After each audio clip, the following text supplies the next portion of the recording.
प्रिय दर्शकगण, सादर नमस्ते। आज हम मंतव्य चालीसा के 15वें बिंदु पर विचार करेंगे। बिंदु है आर्य। आर्य के संबंध में दुनिया में बहुत भ्रांतियां हैं। भारत के इतिहास को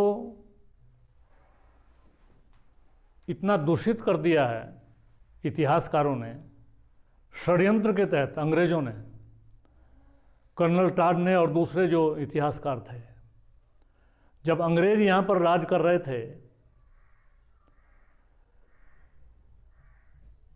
तो भारत के लोग उनको विदेशी समझते थे। तो उन्होंने ये षड्यंत्र किया कि इनका इतिहास ऐसा बना दिया जाए कि इन्हीं को विदेशी बता दिया जाए। तो आर्य को एक जाति मान करके और उनको विदेशी बता दिया गया।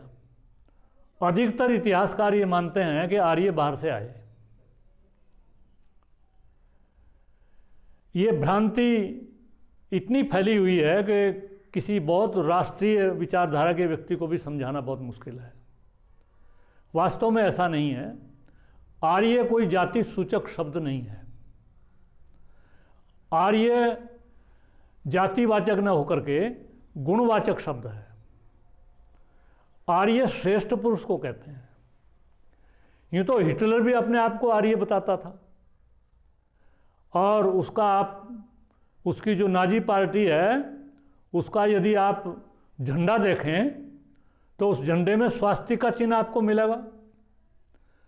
और वो ये मानता ही नहीं था कि भारत के लोग आर्य हैं, वो अपने आप को ही आर्य मानता था।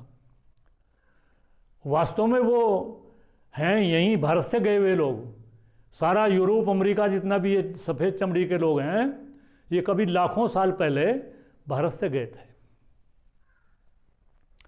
महर्षि दयानंद जी महाराज कहते हैं कि सृष्टि की उत्पत्ति सबसे पहले तिब्बत में हुई, और तिब्बत में वेदों का बखान भी वहीं पर हुआ। वेदों का उच्चारण भी ऋषियों ने, अग्नि, वायु, आदित्य, अंगिरा ने किया, और ब्रह्मा आदि ऋषियों ने आगे चल कर के फिर उनका प्रचार प्रसार किया।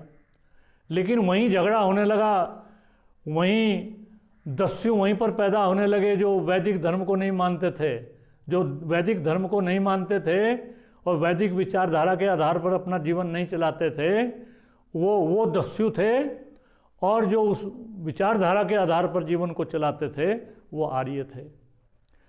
ये दस्यु शब्द बिगड़ करके डाकू बन गया बाद में। तो आर्य जो शब्द है, इसको हमें इस भावना से लेकर के नहीं चलना चाहिए कि वो जाति है।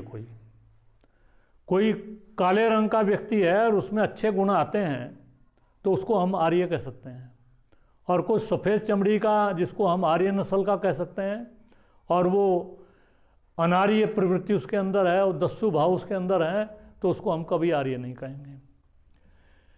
भारत के अंदर एक समय ऐसा आया कि बाहर के लोगों को मलेच्छ कहने लगे, यहाँ के लोगों को आर्य कहने लगे।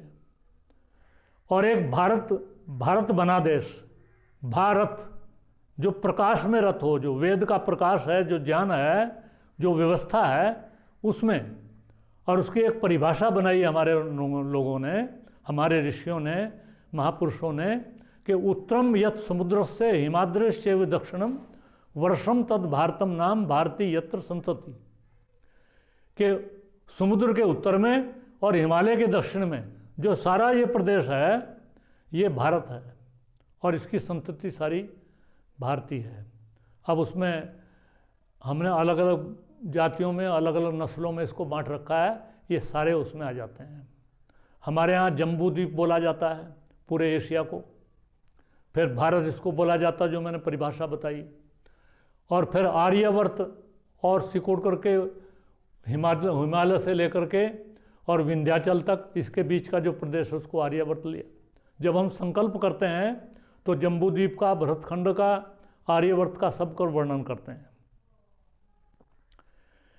तो ये आर्यावर्त हम सीमाओं में बांध सकते हैं, लेकिन हमारा तो लक्ष्य है कृण्वन्तो विश्वम आर्यम, पूरे विश्व को आर्य बनाना है।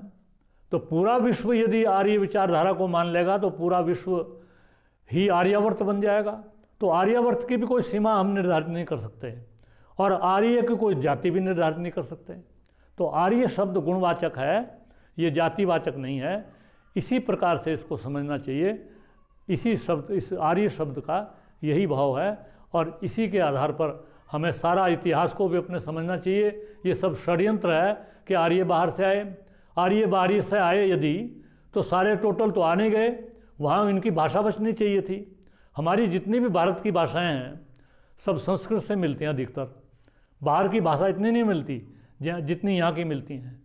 तो ये बिल्कुल अच्छा षड्यंत्र नहीं है, बहुत घिनौना षड्यंत्र है कि हमारे भारतीयों को ये बताया गया है कि आर्य बाहर से आए, आर्य यहीं थे, यहीं सृष्टि के आदि से यहीं पर हैं।